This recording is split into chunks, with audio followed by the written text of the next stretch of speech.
अस्सलाम वालेकुम दोस्तों, ਤੁਸੀਂ ਵੇਖਦੇ ਪਏ ਹਮਾਰਾ ਵਤਨ ਪੰਜਾਬ ਟੀਵੀ। ਮੈਂ ਤੁਹਾਡਾ ਮੇਜ਼ਬਾਨ ਅਲੀ ਸ਼ੇਰ। ਜਿਵੇਂ ਕਿ ਡੇਲੀ ਰਿਸਮਤ ਨਾਲ ਦੋਸਤਾਂ ਨੂੰ ਵੀਡੀਓ ਮਿਲਦੀ ਹੈ ਇਨਸ਼ਾਅੱਲਾ। ਅੱਜ ਚਾਰ ਜੋਟੀਆਂ ਨੇ ਤੇ ਗੱਲਾਂ ਜਿਹੜੀਆਂ ਹੁੰਦੀਆਂ ਨੇ ਅੱਲਾ ਦੇ ਹੁਕਮ ਨਾਲ ਉਹ ਪੂਰੀਆਂ ਹੋਸਣ, ਕਿਉਂਕਿ ਨੀਲੀ ਤੋਂ ਜਿਹੜੇ ਦੋਸਤ ਇੱਕ ਇੱਕ ਦਾਣਾ ਚੁਗ ਤੇ ਲਿਆਂਦੇ ਨੇ ਨਾ, ਉਹਨਾਂ ਦੀਆਂ ਕੋਸ਼ਿਸ਼ ਕਰਕੇ ਤੁਹਾਡਾ ਵੀਰ ਵੀਡੀਓ ਲਾਉਂਦਾ ਹੈ ਤੇ ਤੋਹਫੇ ਹੁੰਦੇ ਨੇ, ਨਗੀਨੇ ਹੁੰਦੇ ਨੇ, ਇੱਕ ਦੂਜੇ ਤੋਂ ਚੜਦਾ ਚੜਦਾ ਜਾਨਵਰ ਦੋਸਤਾਂ ਨੂੰ ਮਿਲਦਾ, ਹਮੇਸ਼ਾ ਤੋਂ ਤੌਰ ਮਿਲਦਾ ਰਹੇਗਾ। ਅੱਲਾ ਦੇ ਹੁਕਮ ਨਾਲ ਜਿਹੜੇ ਜਾਨਵਰ ਪਹਿਲੇ ਭੇਜੇ ਹੋਏ ਨੇ ਨਾ, अल्लाह के हुक्म नाल दोस्त हाल ही काला करते पुछते ने कि अल्लाह की मेहरबानी नाल वो बड़े माशाअल्लाह ठीक रहे सी ते हुण सानू हुण भी लैके दे पहले नंबर ते आ गई है। ए बुरे रंग दी है, पंज कल्याण पूरी माशाअल्लाह लिड़कियां बुच मालकां दे पाए होए ने, अखां सफेद चिट्टियां ते रब ने नू जेड़ा चीन लाया है, बुल लाया है माशाअल्लाह, सफेद चिट्टा बुल उतों अखां बचा के आ रही है, सिंगी बिल्कुल मकूल मुनासिब, दोवां कन्नां दे विच लिड़कियां ही बुच भी माशाअल्लाह, सिंगी बिल्कुल मकूल है, मुनासिब जी, छोटी जी गर्दन माशाअल्लाह, दो हथ लंबी, रंग बोरा, रत्ती कैड़ी है माशाअल्लाह। अल्लाह दे हुक्म नाल कोशिश करांगे कि चार ने वीडियो भी छोटी बने। इत्थे जोटी दी लंबाई चेक करनी है, दुन्नी कानी, कोड़ी कानी माशाअल्लाह, तीर सीधी पदरी, वक्खी मकूल, पुछल डोर वर्गी, हर चीज़ पूरी क्वालिटी वाली है। इनके थणा दी कराने दोस्तों नू तसल्ली माशाअल्लाह, तसल्ली करा के फिर चलने हैं नंबर 2 ते बेश पर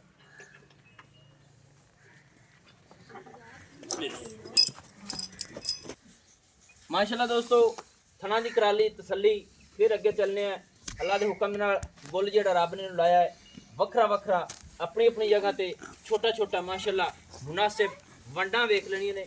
अल्लाह दे हुक्म नाल ए जी जोटियां मेले ला देंदे ने कि नीली नू रब ने बखत ही इंज लाया है कि जेड़ा जानवर दोस्तों नू दिता है। अल्लाह दे हुक्म नाल दोस्त दुआ करते ने माशाअल्लाह, लंबाई चढ़ाई हर चीज़ पूरी, तीर सीधी पदरी गाडर वर्गी। नंबर 2 चलने हैं माशाअल्लाह दोस्तों। नंबर 2 ते जोटी आ गई, ऐसे कर लेनी पूरी तसल्ली माशाअल्लाह। ना लाओ जी माशाअल्लाह माशाअल्लाह दोस्तों, ए भी पूरे रंग दी है, पूरी पंज कल्याण, भी मुंह सफेद चिट्टा सू, अखां भी चिट्टियां ते सिंगी मकूल मुनासिब, छोटी जी माशाअल्लाह, कद सोहने, हर चीज़ पूरी क्वालिटी है। तसल्ली कर लैनी है, नौ गसे हुए इंदी भी दुन्नी कानी, कोड़ी कानी, अल्लाह दे हुक्म नाल वक्खी बिल्कुल मकूल मुनासिब। ए निक्किया मूँह च किवें है, दो दंद है माशाअल्लाह दोस्तों, मूँह दे विचों दोंदी है। इत्थे पूरी तसल्ली कर लैनी है माशाअल्लाह माशाअल्लाह। इत्थे थणा दी तसल्ली कर लैनी है पर भला माशाअल्लाह। कोशिश तुहाडा वीर करता है कि अंग अंग दी हो जाए तसल्ली। इन नंबर 2 ते गुल वेखना है अपनी अपनी लोकेशन ते माशाअल्लाह, छोटा छोटा सोहना। अल्लाह दे हुक्म नाल गल जिहड़ी होंदी है इंशाअल्लाह 100% दोस्तां नू क्लियर करके दिखाने हैं। पूरी पंज कल्याण है, सूदा डोडा सफेद है माशाअल्लाह, पुछल इंदी भी डोर वर्गी है, वक्खी बिल्कुल मकूल है, मुनासिब जाइए माशाअल्लाह। इत्थे पूरी तसल्लियां करें दोस्तों। ये मूँह दे विचों दो दंद है माशाअल्लाह। नंबर 3 ते आने माशाअल्लाह माशाअल्लाह दोस्तों। नंबर 3 ते जोटी आ गई काले रंग दी माशाअल्लाह। आया माशाअल्लाह दोस्तों, ए नंबर 3 ते जोटी एक रंग स्याह काली है, तसल्ली कर लेनी है। जोटी दी लंबाई माशाअल्लाह, लत सीधी पदरी, उछल डोर वर्गी, हर चीज़ अल्लाह दे हुक्म नाल पूरी क्वालिटी वाली होगी। वक्की इत्थे चेक करनी बिल्कुल छोटी जी ते सारी जोटी ते पशम है, एक रंग स्याह काली है, छोटी जी फुल्ली रब ने नू मत्थे दे विच लाई है माशाअल्लाह, कमाल दी है। इत्थे दुन्नी वेख लेनी है, कोड़ी वेख लेनी, जानवर एक दूजे तू चढ़दा चढ़दा है ते रेट अज बिल्कुल ही मुनासिब होणगे माशाअल्लाह, बिल्कुल सिंगी मकूल मुनासिब, छोटी जी ते मोड़ ते कठ दे विच लाई खड़ी है। और थल्ला भी खाने हैं माशाअल्लाह, थल्ला वेख ते नंबर 4 वाली ते चलसा है माशाअल्लाह। इत्थे गुल्लां दी कर लेनी तसल्ली, हमेशा तो थाना दी तसल्ली कराना साडा काम है, क्योंकि जदों जानवर अगा पूरा होंदा है, हाँ जी खोलो जी उन्होंने पूरा हो जाए तो फिर मज़े आते हैं माशाअल्लाह। इत्थे इंदी भी टुरदी फिरदी दी तसल्ली कर लेनी है माशाअल्लाह, लंबाई उचाई हर चीज़ पूरी है सू, क्योंकि ये नीली का जानवर जेड़ा योसी दोस्तों ढूंढ के लियाने हैं, सफ़र करके लियाने हैं माशाअल्लाह। नंबर 4 ते आ गई माशाअल्लाह।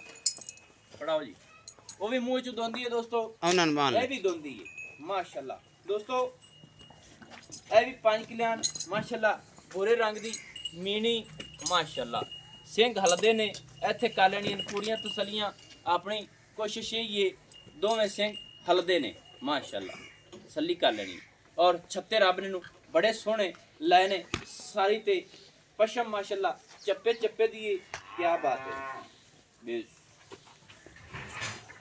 माशाल्लाह दूसरी साइड आ गई वक्की बिल्कुल मकूल है मुनासिब है धुनी कहानी कोड़ी कहानी हर चीज़ पूरी नस्ल जात दे विच तसलियां करन नौ गसे होए ने ते गुल्लां नूं भी खा के फिर कराने सारियां दा तुहानूं विजिट माशाल्लाह माशाल्लाह दोस्तों ए जे गुल किसी झोटी दा नहीं होना अल्लाह दे हुक्म दे नाल वंड वेख लैनी है वक्री वक्री है अपनी अपनी जगह ते माशाल्लाह इत्थे फासले तसल्ली नाल वेख लेने ने कि सारे फासले अल्लाह दे हुक्म दे नाल कित्थे कित्थे ने फिर दुन्नी कहानी कोड़ी कहानी हर चीज़ पूरी है नस्ल जात है उछला बिल्कुल डोर वर्गियां ने जितों फड़ के चेक करोगे इंशाल्लाह हड्डी नहीं लभेगी खुड्डा सोना सू हर चीज़ पूरी माशाल्लाह इत्थे 20% दा पूरा विजिट कर लेना भला हो जाएगा माशाल्लाह दोस्तों ये 4 जोटियां ने 3 बोरियां ने एक काले रंग दी है इन्हां दा रेट जेड़ा है अज दोस्तों बिल्कुल ही मुनासिब मिलेगा चौथी जोटी नाल लाओ जी माशाल्लाह माशाल्लाह दोस्तों ਇਹ 4 नगीने ने इन्हां दा रेट जेड़ा है 8 लाख रुपया है जेड़े दोस्त नूं आ जाए पसंद अगर चारे इकट्ठियां कोई लवेगा तो 8 लाख रुपया रेट है अगर कोई अलग-अलग करेगा तो फिर रेट अलग-अलग होगा क्योंकि कोशिश थोड़े वीर दी होंदी है कि मुनासिब तो मुनासिब कीमत चाह दा सैट बनया होया है जिस दोस्त नूं पसंद आ जाए 8 लाख रुपया इन्हां दी डिमांड है ये भाई फिदा ने एक एक करके दरिया दे विचों कढ़ के लियांदी है इत्थे पूरी तसल्ली कर लेनी है एक जोटी है 1 नंबर वाली खीरी बाकी दी जोटियां दोवें तिन्ने भी दोंदियां ने लेना देना होंदा है नसीब दा बाकी अल्लाह दे हुक्म नाल सैट पूरा है चाहुंदा किसी दोस्त नूं पसंद आ जाए ये 8 लाख रुपए दी मिलणगियां अलग-अलग कोई पूछेगा फिर रेट अलग-अलग होंगे माशाल्लाह अल्लाह पाक इन्हां नूं वक्त लावे जेड़े डेरे ते गईयां इंशाल्लाह दोस्त दुआ करनगे कि वाकई कि तोहफे के नगीने और मुनासिब रेटां दे भाई अली शेर ने खरीद के दिते सी माशाल्लाह ते नंबर अपना जेड़ा WhatsApp पर होंदा है 0301 65 29 776 तहसीलो ज़िला पाक पतन शरीफ है डाक खाना होता है दोस्तों की खातिर अच्छी बेहतरीन वीडियो लेके हाजिर होंगे अल्लाह हाफिज़ पाकिस्तान जिंदाबाद।